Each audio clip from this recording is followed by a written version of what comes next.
Hello বাবা, ওয়াজেদ জয়। কোন রকমে বাংলাদেশ থেকে পালাইছি রে বাবা। এতদিন পর মনে করলি, সেই কবে আমাকে মনে করছিস? আর আমারে মনে করিস না। বর্তমান তো তোমাকে মনে পড়াও মনে হয় যে দুষ্কর হয়ে গেছে। তোমাকে মনে করলে প্রশাসনের লোক কেমনে জানি সবাইকে ধরতেছে। এই জন্য তোমাকে ভুলে গেছি মা। পাপ করি আর পুণ্য করি, খারাপ করি আর ভালো, মা তো মাই হয়। আমাকে ভুলে যেতে পারিস না তুই। তোর জন্য আমি অনেক কিছু করছি রে বাপ। অনেক টাকা ইনকাম করে তোরে পাঠাই দিছি, তাও আবার অবৈধ টাকা, জনগণের টাকা। তোমার গর্ভে আমি ছিলাম, জন্ম দিছো ছেলে, তা ছেলেকে চালাবা না? যেমনে চালাও চালাও, ওগুলা দেখার টাইম নেই। শুনতেছি আবার নাকি তলে তলে রাজনীতিতে যোগ দিচ্ছ। রাজনীতি আমার জান, আর ক্ষমতা আমার প্রাণ, টাকা আমার নেশা। তাই আমি এই তিনটাকে কখনো ছাড়তে পারবো না। রাতে ঘুম হয় না রে বাপ। ঘুম হয় না সেটা ভালো কথা। রাজনীতি আর টাকার নেশায়, ক্ষমতার নেশায় বাংলাদেশে যখন যাবা, চিরতরে জনগণ যখন তোমার ঘুমায় দেবে, সেটা কি ভালো হবে? তুই এইভাবে বলতেছিস আমাকে? তুই আমার ছেলে, কোথায় তুই আমাকে একটু সাপোর্ট করবি, আমাকে এ, বাহবা দিবি, সেটা না, তুই আমাকে ভয় দেখাচ্ছিস। অনেক বারণ করতেছি তোমাকে। যদি আমার বারণে তুমি শোনো, তাহলে হয়তোবা তোমার প্রাণটা বেঁচে যাইতে পারে, আর তুমি বাকি জীবন সুস্থ থাকতে পারো বা ভালো থাকতে পারো। সুস্থ থাকার চেয়ে মন ভালো রাখাটা হলো মেন কথা। আমার মন ভালো নাই রে বাপ। ক্ষমতা যাওয়ার পর জনগণ যেভাবে আমাকে অপমান করে পাঠাই দিল, ভালো নাই আমি। মৃত্যু হওয়ার চেয়ে জনগণ অপমান করে বের করে দেওয়াটাই উত্তম।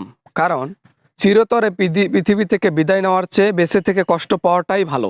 কিছু কিছু জায়গায় জীবন্ত লাশের মতো বেঁচে থাকতে হয়, এমনটা আমি চাই না। হয় ক্ষমতা নিয়ে মরবো, নয়তো ক্ষমতা নিয়েই বাঁচবো। ব্যাস ব্যাস ব্যাস। যাই করো আর তাই করো মা, তোমাকে বারবার সাবধান করে দিতেছি আমি। তুমি নির্বাচন করিও না, তুমি দেশে যাইও না, তুমি ক্ষমতার ধারে কাছেও কখনো যাইও না। আমাকে কেউ আটকাতে পারবে না।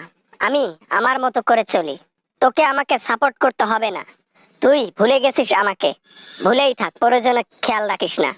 আর তোমাকে আমি কত বোঝাবো, বোঝাইতে বোঝাইতে আমার মাথা শেষ। চিরতরে তুমি পৃথিবী ছেড়ে বিদায় নিও না, বাকি জীবনটা অন্তত বেঁচে থাকো তুমি। তোর কেন এমনটা মনে হয় যে আমি বাংলাদেশে যাওয়ার পরপরই আমার মৃত্যু হবে, সবাই আমাকে গ্রাস করে দেবে? আমার তো মনে হয় না। আমার অনেক ভালোবাসার মানুষ আছে।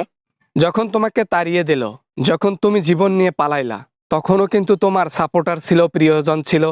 কেউ আটকাইতে পারছে? তখনও আটকাইতে পারবে না। বাংলাদেশের কেউ আটকাক বা না আটকাক, আমি আমার গোপালগঞ্জবাসীকে বিশ্বাস করি। তাদের উপর আস্থা আছে। তারা আমাকে কখনোই ছেড়ে যাবে না। প্রয়োজন হলে আর বিপদে পড়লে পরিবারের লোকরাও সাপোর্ট করে না। আর তুমি গোপালগঞ্জবাসীর কথা বলো, ওরা তো টাকার নেশায়, টাকা দিলে সাপোর্ট করে। ভালো না বাঁচতে পারিস, আমাকে সাপোর্ট না করতে পারিস, তাদের নামে মিথ্যা অপবাদ দিবি না। তারা আমার জান, অন্তত তারা সাপোর্ট তো করে আমাকে। তুই তো তাও করিস না। তারা তোমাকে মরার রাস্তার দিকে ঠেলে দিচ্ছে, তোমাকে বুঝাচ্ছে না। কিন্তু আমি বুঝাচ্ছি তোমাকে, বাঁচার এখনো অপশন আছে। ওদিকে যেও না, বিপদ। হয়েছে রে বাপ, হয়েছে। আর বুঝাইতে হবে না। তোর বিপদ তোর কাছে রাখ। আমার বিপদের দিকে তোকে নজর দিতে হবে না।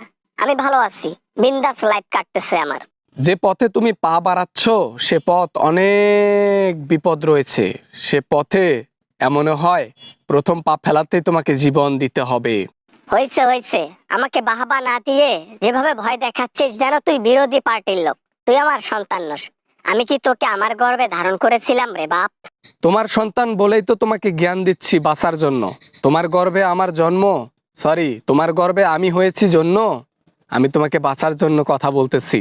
হয়েছে হয়েছে, তুই ফোন রাখ, তুই ফোন রাখ। তোর সাথে আর কোনো কথা বলবো না। আজকের পর থেকে আমি তোর সঙ্গে কখনোই কথা বলবো না। তুই আমার ছেলে নস, ত্যায্য করে দেবো তোকে আমি।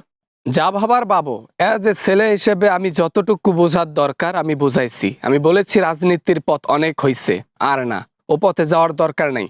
বাকি জীবনটুকু আরাম আয়েশে কেটে দাও, আল্লাহ তাআলার ইবাদত করো, মাপ চাও, অন্যায় কাজ যত করেছো সেগুলার ক্ষমা চাও। এখন বাকিটা তোমার ইচ্ছা। Good bye.